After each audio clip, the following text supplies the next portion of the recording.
What is going on, ladies and gentlemen? Welcome back to Auto Auction Rebuilds. Today we're back with my 1987 Chevy Monte Carlo SS. This is a one-owner car that we are stripping down. We're ripping everything out of it, and we're starting with all new components, at least mostly new components. Let me show you what I mean. For the powertrain, we've already removed the 5-liter high output, and we are installing a Smithing Performance custom-built 383 stroker that was built just for me. This thing is 490 horsepower. It's going to be a monster of an engine. And speaking of monsters, we have a Stage 3 204R with a Thor torque converter from Monster Transmissions going in this bad boy. And for exhaust, 3-inch exhaust, of course, from Holley. Big shout out and thank you to Holley for sponsoring these Hooker Blackheart headers, as well as the full 3-inch exhaust. This video wouldn't be possible without these wonderful sponsors, so big shout out to each one of them. Links below the video, go check them out. Now, for the Monte Carlo. This is going to be a fun video. I'm kidding. This is going to be a video that is going to be painfully tedious to make, I have no doubt. I have all new brake lines, master cylinder, proportioning valve, everything. And I have to get under here and replace all of it. As you can see, the calipers are brand new, but we also have new brake hoses. They are steel braided brake hoses. We have all new lines to go through this whole thing. Proportioning valve up. We've got a new master cylinder, then we've got to replace the lines that are running all the way back, kind of hidden under the frame. This is going to be a lot of fun. And then they go up, and then they disappear. I don't even know where they disappear to, guys. Somewhere back there. And then I guess they come back out again somewhere over. There they are, right there, and over to where we have a hose that's completely rotted, and all these brake lines back here are pretty well rotted out. I've got everything for this. New wheel cylinders. I've got new drums, new hardware for the wheel cylinders, new brake shoes, new lines and hoses, everything to do this. So I think there's so many different ways we could get started with this. But I think for me, I'm just going to start by getting a line wrench. And honestly, I could probably just cut all of this off. You know what? I'm going to start by trying to get these bolts out. See these little bolts that are holding these lines in? Now, I hit all of this stuff with WD-40 about a week ago. But I think we should probably make sure that we can get in here first. And hopefully... Oh, wow, there's one right there. Are you serious? Oh, there's a little rust. Hello. Just pretend we didn't see that. Anyway, yeah, we're going to have to get in there with some kind of a wrench. I don't think you guys can even see that. Oh, that's going to be fun. Yeah, I need to get in here and basically try getting all of these brake line hold-down bolts loose. So that, and there's another one hiding up in there. Oh, boy. That's going to be fun. Oh, man. And another one right there. You see what I mean? We got a lot of these running down the side of the car, and it's probably a good idea for me to jump in here and start trying to get these out first, because if we don't get those out, we are probably going to have some serious issues. All right, this is more for me than it is for you guys, but I definitely want to make sure I show how this is all set up so I don't forget, right? So rubber hose up there. The C-clip is on the back side to the metal line. On top of the metal line, there's probably another 13 mil that I got to take out, and I obviously missed one right there as well. Some more 13 mils goes over the subframe here, then over, and obviously once you get over here, you've got a big line and a small line all into one. The small line runs down to the bottom of the proportioning valve, and the big line actually runs, it runs all the way back. So that big line runs on top, and it runs all the way back on top to here, where it goes behind, and it goes up, and I got that bolt out. Some of these bolts were a bear. I'll just leave it at that. They were a bear. I don't think that's a brake line. I think that's a fuel. Some kind of like a, could it be a return line or something? Because it goes up. Yeah, that's not a brake line, guys, right? Where does that go? This big line runs, to the evap canister. So honestly, that's not a big deal. I can probably cut that big line out. So that big line It's really not that important. The small line is the one that we're worried about, and that comes to the back side of the proportioning valve. You can see how rusted all of this is, guys. And it runs down, and then it runs the length at the bottom side, as opposed to that big one on the top. And then it runs over here, inside of here, and onto this hose. Now this hose is an interesting hose because it has kind of a splitter. It's a T-junction. You go from this hose into two metal lines, and hopefully my new hose has that T-junction on it, because that's where it splits all the way over to that wheel cylinder over there, and then behind the pumpkin and over to this wheel cylinder over here. So now that we've got that figured out, and I've got all but a few of the bolts out, I think we can start disassembling these lines and removing them, guys. We're making progress. I'm excited. Look who stopped by to see us. Ho, ho, ho. And contrary to popular belief, I've not been making him do all the work while I've been holding a camera. Look at this. That's because you already cleaned your hands. No, I'm kidding. Santa's been helping me. You've held the light, and you what? I've held the light. I've straightened out that line. That line was the big one that goes all the way from the front to the back. That was a bear. Yeah, that was. Thankfully, you're working on one of these yourself, so I think you kind of got an idea of how all this stuff goes back together. Anyway, I sent you the video about the clip, so you had a heads up on those. Yes, yeah, the little tab things. I don't know what they are, but yeah. If you guys don't know, he's working on one of these himself. Sort of. It's a G-body. G-body. Yeah, it's the same car, just a different body. Right. Yours is more of a truck. But still, it's literally the same thing. Well, actually, from about 3/4 of the way back forward, it's the same. Okay. But you get toward the back end, the frame is a little bit different, and things are put together differently. Okay. Well, big shout out to Santa's Workshop for coming out here and hanging out, keeping me company and helping out. Oh, yeah. And this chair was trying to run away. I thought I'd say, hold it down. Nah, he just sat down. Don't let him fool you. So we took everything out. We ripped it all out. And here's the good news. Take a look at this. We got brand new lines run up here. Brand new. I haven't put the clip here yet because I still got to install the proportioning valve, but I got the clip under there. That's a bear to get to. Another clip right there. I just want you guys to see that I did it right. I don't want people thinking that I half-assed it here. But take a look. It's hard to get you up there, guys. There is no room here. Golly. Anyway, right there. There it is. You can see it. That was a bear to get to. And we got another one right here. And then the fun part, it goes way up, back behind the frame.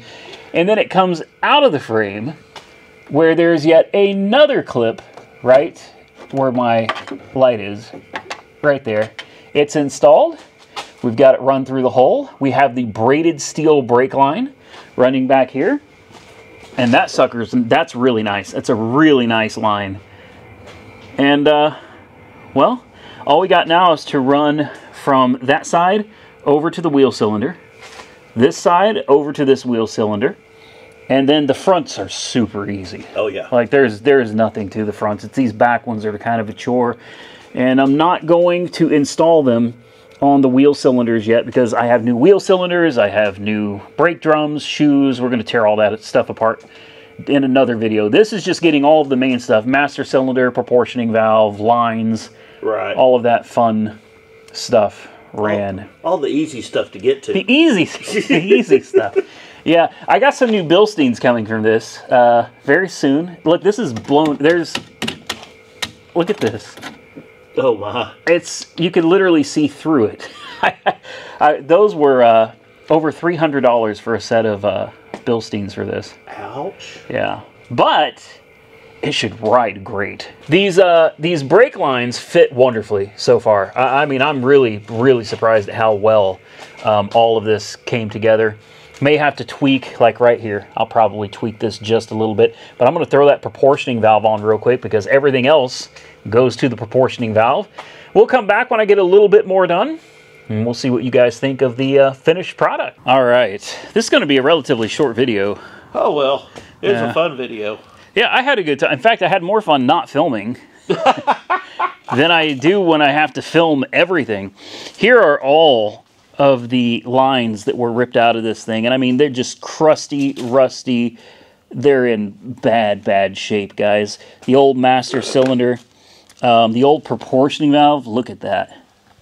Oh, you need to give them a shot at that new one. That thing is diamond.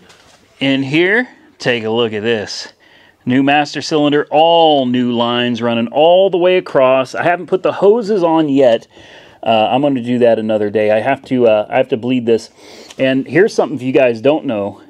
You got to bench bleed these. I mean, I guess you don't have to. You could probably get it done doing it with the lines attached, but it's going to take you forever. But what I do is I put it on the car, and then I use the brake pedal as my bench bleeder. Makes it so much easier. You hook your little hoses up here, run them back into here, fill it up, and then you just go to town with the brake pedal until air bubbles stop coming out of here, and then you're good to go. You hook your lines up and then proceed to bleed them the way you normally would. All of these new lines, very shiny, and you can see the new proportioning valve. I almost hated putting it on this car. Look how beautiful that thing is. And all those new lines, man. Oh yeah. It looks really good. Well, one thing about it is, you know, that increased the worthiness of this thing quite a bit. Yes. Because you know it's going to stop. It will absolutely stop. Yep. Yeah. I got to show them my new steel braided brake hoses. These are Russell hoses. Advanced Fluid Transfer System is what they call it. Look how small these are. Wow. Yeah. And look, they even give you a little, it says Russell right there, a little bitty. This is it. I may have to look into some of those for that Caballero. I don't remember where I got them from, but you know the name brand. I probably even got a part number over here for you somewhere if you want to. I'll just look up Russell. There you go. If any of you guys want the part number, there it is right there. 692100. And they're DOT approved. Oh, that's nice. That's always good. Yeah. It makes me feel really good when the government says it's okay to use this. And drive on their roads. And that's a pretty big thing. Yeah. We will let you drive on our roads with your new brakes. Big shout out and thank you to Michael over here from Santa's Workshop. I enjoy it. Yeah, he held that seat up like nobody else I have ever seen. No, I'm kidding. He came back here and helped me, obviously, and I really do appreciate it. In fact, for his help, I'm going to take you guys inside and show you what I got for him. Oh, boy. Yeah, I got him a little surprise. He informed me a minute ago, and I did not know this. Obviously, I got to change these motor mounts, man. You know, these things are, they've seen a lot. Yeah. So I got my new motor mounts, and I'm thinking, no big deal. We're just going to zip these suckers off and slap new ones on, and we're good to go. And Santa informed me. What was it you told me? Those bolts are going to fall right out when you take them out. Really? Yep. Why would General Motors do that to people? Engineers hate mechanics. And I didn't believe him. I was like, no, he's screwing with me. Of course, those are studs that are like welded or something or pressed fit into this. What do you call this? Subframe, the K member or cross member? You know, surely there's no way those are just going to fall through.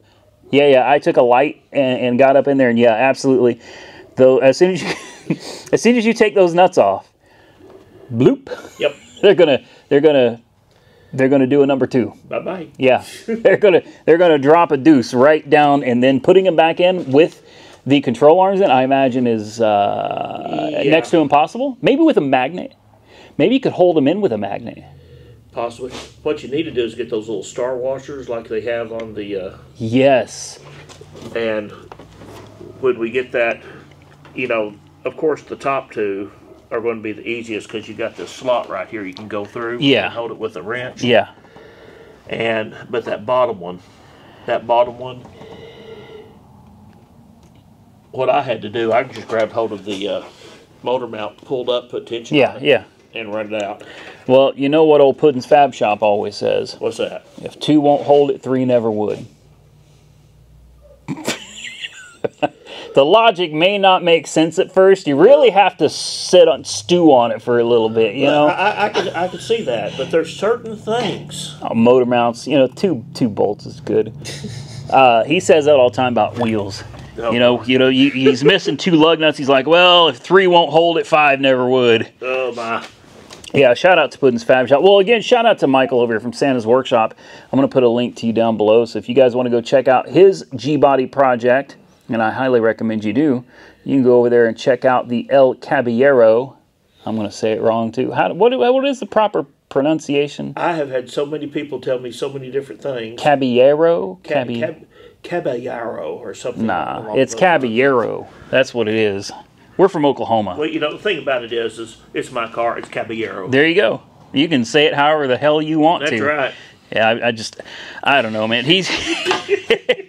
The car is coming together. I know it still looks like a hot mess. We're a lot closer. I've had a lot of you say, please clean this up. I am going to clean this up. I don't know, like, how far I'm going to go with cleaning this up, though, guys. Honestly, I think what I'm going to focus on is cleaning up the grease and the oil and everything. Pressure wash all of this. And then I'll probably go back with some Krylon or something. And, I should have done that before I put those brand new shiny brake lines in. I didn't even think of that. Oh, well, it doesn't. You ain't going to see that. Take them back off. No. No, those were not. I'm here to tell you guys, those brake lines, they weren't the worst thing in the world. They were not. They weren't fun. No. I wouldn't want to do it again. But the truth is, I don't think anybody's going to see those damn brake lines anyway. No, so, they're not. Yeah, we'll spray all this up. We're going to change out the motor mounts, clean all this up, and I'll probably hit it with just some Krylon black.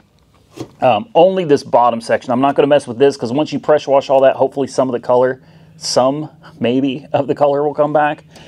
That's all plastic anyway, so we're not going to worry about painting any of that. Just going to clean it up a little bit, and we're one step closer to putting the engine and transmission in here. I mean, really, what's next? I mean, I'll bleed the brakes. That's no big deal. I've got a tool. Right. I got to show you this. I got a tool over here. I bought it because I saw Sam Crack use it, which means it probably isn't going to work. But right here, this sucker, hook it up to your air compressor. That's a heavy, and it ain't even got any fluid in it yet. Wow. Yeah. There. Oh, I didn't even know those were there. I bought this like 8 months ago, and I've never used it. You hook your air hose up to it, crank that sucker on, and then I have no idea how you actually use the rest of it. I think this goes to it. Let's just to really piss people off, right? Oh. Right, not on the paint. Oh, you're hurting me. Yes, on the paint. You're hurting me. Yeah, I think this is for GMs right here. I think, because they have those weird... Actually, I honestly... Oh, man. Come with instructions? No, there are no hold on, maybe. Oh, this is for GM. See? And then it's got this, so this would go on top.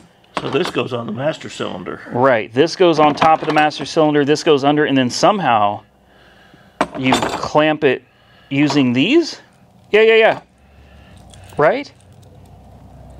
I'm going to have to watch a YouTube video. Under the master cylinder. Yeah. And then you hook your air hose up to here, and you just turn it on, and as you open up each bleeder valve, it pushes fresh fluid from that canister through the brake system. Well, ain't that just nifty? Isn't it? I have no idea what this costs. All I know is I got it. Oh, careful, let's not scratch the paint. Oh my God. What are we doing? He's being ginger with it. There we go. Let's throw these back in here. Anyway, this is what I'm going to try. Hopefully this all stays. Oh man.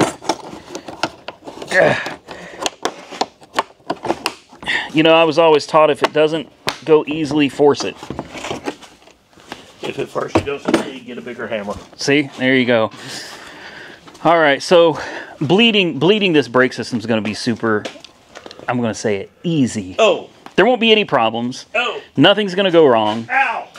And as soon as we're done with that, cleaning this up, throwing the motor mounts in, of course I need to replace some of the air conditioning components. I wasn't going to replace the heater core, but I'm thinking we're already here. How much is a heater core? $40? Yeah, and probably the evaporator. since that would be the entire air conditioning system. The only thing left that I don't have for this is the evaporator. Right. I've got everything else. All of the lines, the condenser, the accumulator, the hoses. I've got the compressor. Now, did you get the little electronic? Yep. Bought the new sensor for it. Okay. Yeah, I meant for the fan. the blower motor resistor? Yes, resistor. Thank you. No, it worked, didn't it?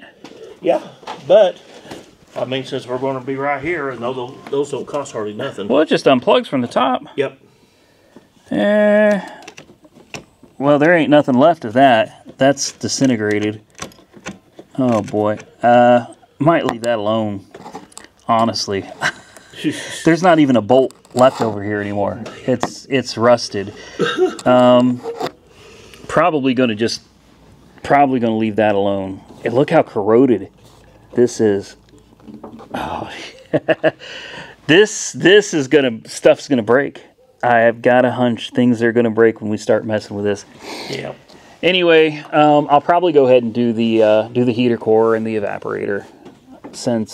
But then I'm done. Like, I'm so done spending money on this car. I've got well over $20,000 into this right now, and that's with sponsorships. Right. That's with the sponsorships. I still have over 20. So it leaves me wondering how people that build their own cars, you never get that kind of money back out of something like this. Oh no, it's a labor of love. Yeah. I mean, that's all it is, and if you build it, enjoy it. Yeah. Enjoy it for a while, and then, you know, after you've got your enjoyment out, send it down the road. Yeah. Well, I'm just excited to fire this thing up for the first time. Oh. We decided we're going to do open headers for the first start. Yes. And I think that's going to be awesome. I got this from Holly the other day. This should help us out.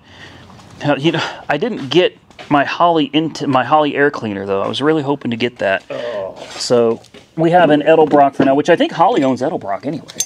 I'm pretty sure they do. Check this out right here. This fits on top of the carburetor, and then this fits right here. This is your return spring. Other way. Other way. Doesn't it? No, it goes this way. Does it? Because otherwise the springs are going to twist. Yeah, it goes just like that. Okay. And it mounts, and you can, if you want less tension, you can scoot it forward. If you want more tension, you can pull it backwards to adjust the tightness of your gas pedal. I think that thing looks pretty good. Yeah, it does. And it matches the. Yeah, this is nice. I paid for this. This wasn't sponsored, but it's like $120 for this piece. Oh man. Only the best for this rust bucket over here. Well, guys, I think we are going to get out of here. I'm really hoping that it's not going to take too much longer. The brake lines, honestly, they were a real pain, and I knew that I was kind of putting it off because it was going to be a difficult job. It wasn't as bad as it could have been, Right. but it still sucked. But now that it's done, I'm kind of motivated. We got a few things to do, and then once we clean this up, I think it's about ready to start trying to maybe put that transmission and the motor together. Now, you talked about putting the transmission in after we put the motor in. I think we put them in together. You think so? Do you think? What do you think? Because I know if you don't get that transmission seated properly, and it's easier to seat it on the outside of the car than it is on the inside. Right. If you don't, I personally think it would be easier to drop the motor in and then put the trans in after. I think. I honestly don't know though. Well, what I'm going to suggest is you get your bridge jack. We jack the front end up, take the wheels off, and lower it down as far as we can go. Yep. When we put that in, that way we're not going to have the clearance issue. Yeah. So then let's do it that way. Let's do the motor and transmission together. Okay. And we'll take the tires off, bridge jack. We can drop this thing down pretty low. Yeah. Well, I mean, even, lowering this tire down halfway gave us plenty of room. Yeah. And we take them off, we can get probably another foot out of it. Yeah. Yeah, I think that's what we're going to do. And I got to remember fuel lines. I need to, before we put the motor in, it'd probably be good to go ahead and cut those off. And we don't need the return line anymore. Probably just cap that off. Right. And then just use the one feed line. But I've got new hoses and everything for it. I got new power steering. I've got everything. I literally have everything for this. Now, does your pump only have the feed line, not the return? Does mine? I think mine's only, yeah, yep. Just one. Yep. And look at that bad boy. Isn't that a beauty? Everything about this is just AN fittings. It's too bad we're not going all the way with it. I'm going to need a barbed, what is that, 3/8 or? Yeah. 3/8 fitting right there. Yeah. Well, anyway, big shout out to the sponsors again. Smithing Performance, Monster Transmissions, Holly, of course, and Santa's Workshop for coming out here and spending a few hours. Well, we really didn't do anything. No. Yeah. that chair kept trying to run away. I had to hold it down. We're going to get out of here, guys, because it's like 9 o'clock. I need to get home. It takes me an hour to get home, and I'm ready to have some dinner. I got to go home and order some parts. I'll order the evaporator, order the heater core. And we will reconvene, and hopefully here soon. First start, there's 93 octane already in the tank. Oh my It's gosh. full. It's got a full tank of 93. All it's waiting for is that. So, stick around, guys. Hope you enjoyed the video. If you did, hit the thumbs up button. Subscribe to the channel if you haven't already subscribed. Till next time, stay safe out there, everybody. I look forward to seeing you all again very soon in the next one.